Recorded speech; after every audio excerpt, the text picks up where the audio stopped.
todos, formalmente buenas tardes. Gracias por acompañarnos una vez más en Solo para Mujeres. Ya se dio apertura a juicio de fondo en el caso Emily Peguero. Justo un año después, año y poco tiempo después. 1 año y 2 días. 1 año y 2 días, pero mira, es que otra vez volvemos con la necesidad que tiene mucha gente y el desconocimiento de cómo es ese proceso.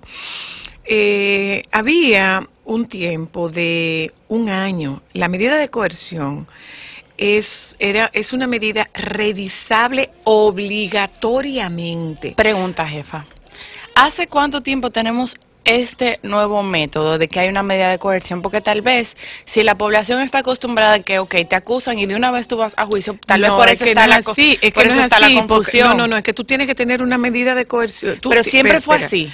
Es que tiene que ser así, porque en ese tiempo tú necesitas, o sea, un proceso judicial no comienza por el final, un proceso judicial comienza por el sometimiento.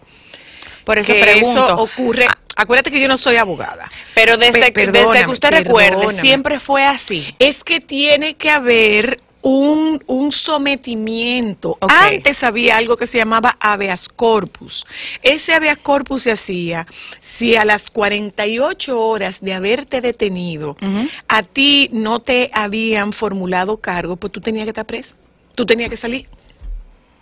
¿Esto es un habeas corpus largo? No, esto no es un habeas corpus largo. O sea, esto es parte de un proceso. Esto comienza por la formulación de cargos, la fase de instrucción. En la fase de instrucción, lo que se hace es la investigación del proceso. Se recaudan todas las pruebas, se recopilan todas las pruebas. ¿Qué ocurre? Que tú dices, pero ¿qué más pruebas si ya él dijo que la mató? Pero aunque él haya confesado, no lo condena. Prueba, evidencia no es prueba. Entonces, por la ausencia de pruebas, el proceso se cae. O porque las pruebas no sean lo suficientemente sólidas, el proceso se cae. Y el proceso se cae no porque la justicia quiera o no quiera, sino porque si hay algún resquicio por donde se pueda meter, resquicio en español, si hay algún rinconcito, si hay alguna brechita por donde se pueda meter un abogado que diga que le violaron el debido proceso, por ejemplo, la revisión de la medida de coerción es obligatoria. Obligatoriamente, es un proceso de 1 año y obligatoriamente los imputados tienen que ir por ante el juez para que el juez decida si cambia la medida de coerción o mantiene la medida de coerción. Jefa. 1 año es el tiempo para hacer la investigación del caso y llegar al juicio de fondo, que es lo que comenzó ayer. Entonces, yo entiendo este proceso, pero estoy haciendo la pregunta para las oyentas que están perdidas. Por ejemplo, yo no soy abogado, pero usted tiene un manejo, porque eso es lo que uno ve casi todo el tiempo. Entonces, imagínese que me dan una medida de coerción de 3 meses. Se acabaron los 3 meses, se revisa otra vez a ver si se alarga esa medida de coerción. Tú tienes una medida de coerción de 1 año. Esa medida de coerción, tú tienes una medida de coerción de 3 meses. Esa medida de coerción tiene que revisarse a los 3 meses. A los 3 meses obligatoriamente. Si no se revisa la medida de coerción en esos 3 meses, el proceso se cae. Porque le violaron un derecho al imputado. Entonces es obligatoria la revisión de la medida de coerción. En este caso, no en el caso de la muerte de Emily Peguero, sino en los casos anteriores, por ejemplo, casos importantes que se han caído, no porque la justicia ha fallado, sino porque quienes tienen que hacer el expediente son los que han fallado. Hay expedientes que no son lo suficientemente sólidos y un abogado ducho y experto encuentra una falla y por ahí se mete y hay que descargarlos. Entonces, hay que descargarlos. O sea que la justicia de nosotros funciona. Donde está el problema es en el proceso. Estamos hablando de que, mira, por ejemplo, es el caso de que está a cuerpo de reina la señora en la cárcel dicen los familiares que ella está en Najayo, pero la medida de coerción era para cumplirla en Rafey. ¿Qué ocurre? El proceso, el nuevo modelo carcelario, el nuevo modelo penitenciario tiene celdas de reflexión. Esas celdas de reflexión te llevan a una reclusa al inicio.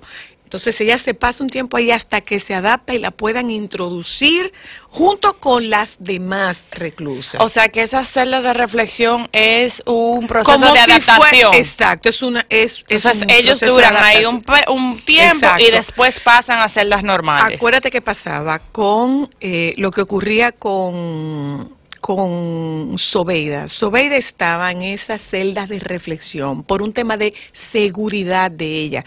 Ella no estaba en los mismos pabellones que estaban el resto de las reclusas. Lo de ella no por fue adaptación. Su seguridad. Okay. Por su seguridad. Que pudiese pasar lo mismo con esta señora. Estar ocurriendo lo mismo. Okay. ¿Qué ocurre? Que al margen de la atrocidad del crimen cometido, hay que garantizarle su derecho. Hay que garantizarle sus derechos.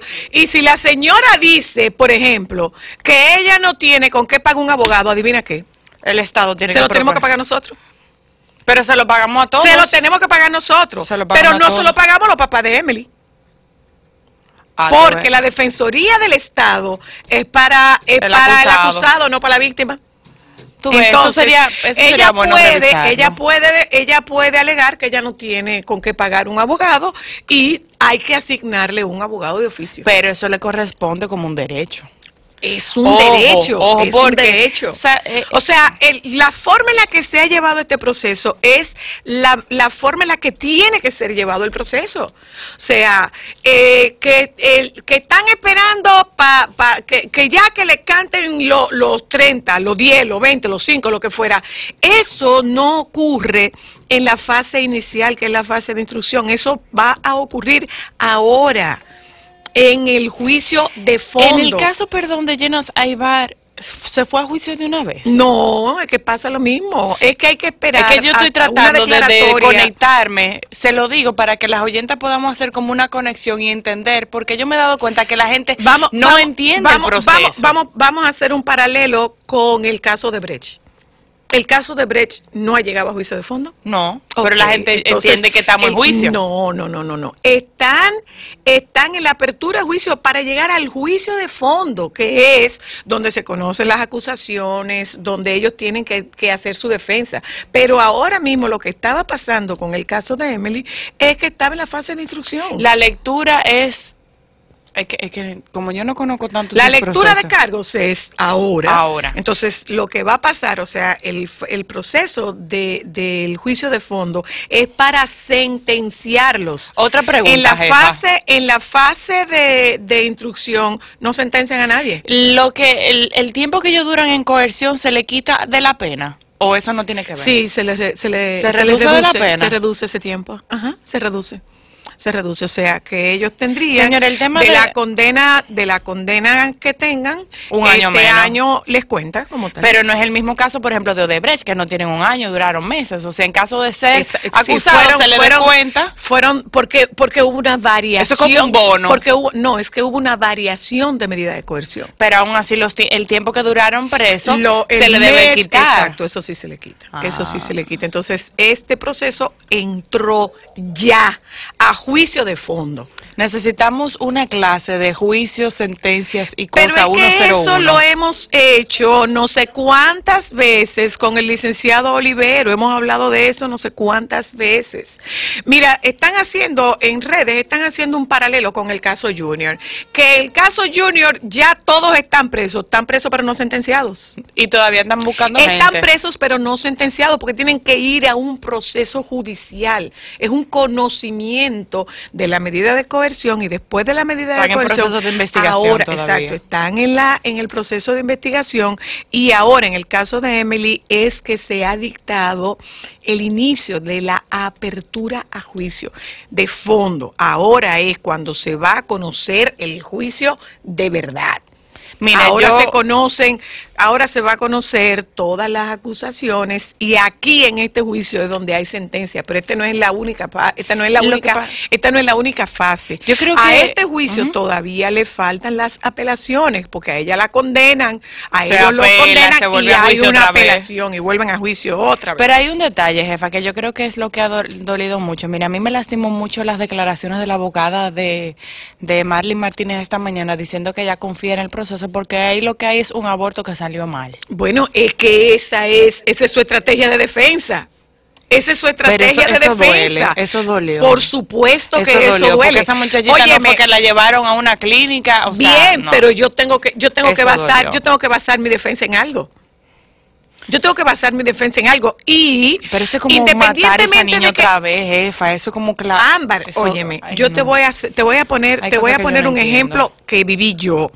Cuando a tu hermana y a mí nos atracaron, el argumento del abogado de la parte contraria era que yo me lo había inventado porque mi carrera estaba en decadencia. Que yo me lo había inventado porque mi carrera estaba en reflujo. Le dije, abogado, lo primero es aprenda cuáles son los términos. Reflujo no es decadencia. Entonces, yo tengo que buscar, da reflujo. Sí, que mi carrera da reflujo a alguna gente. Mi carrera estaba en reflujo, fue lo que él dijo. Yo le dije, bueno, lo primero es que con el perdón del abogado quisiera que él me explique lo que significa la palabra reflujo. Ahora, la pregunta es igual. Entonces, yo tengo que buscar mi medio de defensa.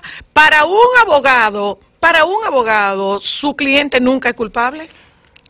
Ahora, tú sabes que sí duele. Que muchos de los abogados que el gobierno y que el Estado pone a la disposición de los acusados son tan buenos que esos son chelitos que a ti te duelen. Ah, es que son muy buenos. Son chelitos que a ti te duelen. Es que son muy buenos porque están muy bien formados. Están muy bien formados. Mira, yo creo que los abogados del Estado están muy bien formados. Pero bueno, en síntesis, comenzó, ya hay apertura al juicio de fondo de Marlene Martínez, tratando de crear una buena imagen frente al tribunal.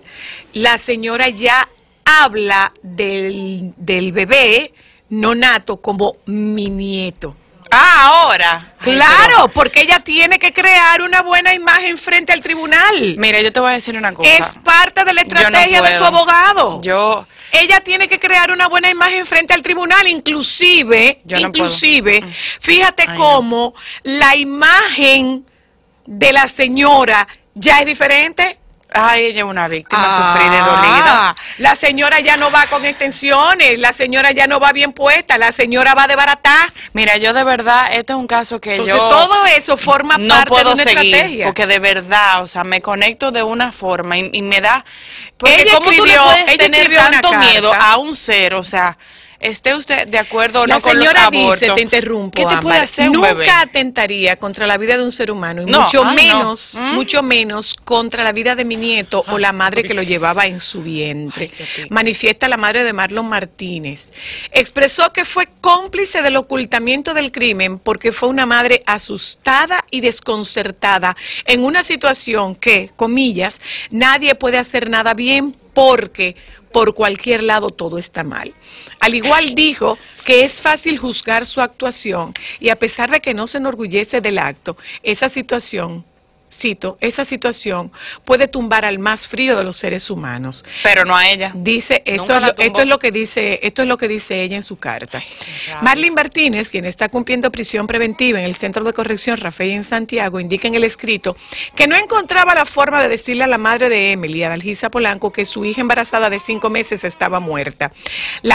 Comillas, la madre que intente juzgarme por aterrarme ante tan lamentable hecho, que lance sus acusaciones después de ponerse en mi lugar en ese momento, lugar que no le deseo a nadie.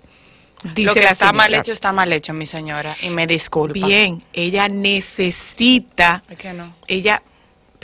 Ámbar, ella necesita crear una imagen que promueva la empatía de la audiencia, del tribunal. Ella necesita estar allí al frente como una madre que actuó desesperada por la situación en la que estaba su hijo, a quien ella debía salvar. ¿Salvarlo de qué? ¿De un bebé? Hermana, regálelo. Carajo, Ámbar. Regálelo. De un bebé, no, mi hija, de la situación en la que estaba metido el hijo. Perdón, yo no estoy, es importante, yo no estoy justificando nada. No, yo sé que no, Yo no estoy justificando nada. Yo sé que no, pero es algo, jefa, que por lo menos yo soy madre. Y en mi caso, cuando Mateo entró en mí, yo soy una mujer muy protectora. O sea, es que yo no me imagino, es que yo amo a Mateo con locura y con devoción. Y yo no, o sea, es que yo no me imagino como madre. O sea, tú lo puedes defender, tú lo puedes apoyar, pero hacer una atrocidad como eso, o sea, pagarle a una gente para que mueva un cadáver de un sitio a otro. Señora, eso no es salvar a su hijo. Eso es lo que entiendes tú, lo que entiende ella, que ella lo estaba salvando. Eso no es salvar a su hijo. Ella lo estaba salvando y buscó la manera de sacarlo del país, inclusive. Pero todos esos datos aparecerán ahora en el juicio de fondo, al que se le puede dar seguimiento por distintas plataformas digitales. Creo que lo tiene Telenoticias, lo tiene Roberto Cavada en su cuenta, CDN, todo el mundo. lo tiene CDN, lo tiene el listín, para que quienes estén interesados le den el seguimiento. De nuevo, con esto de que jamás atenté contra la vida de Emily y de mi nieto, lo que la señora está tratando es de buscar simpatía en el tribunal. Ya venimos.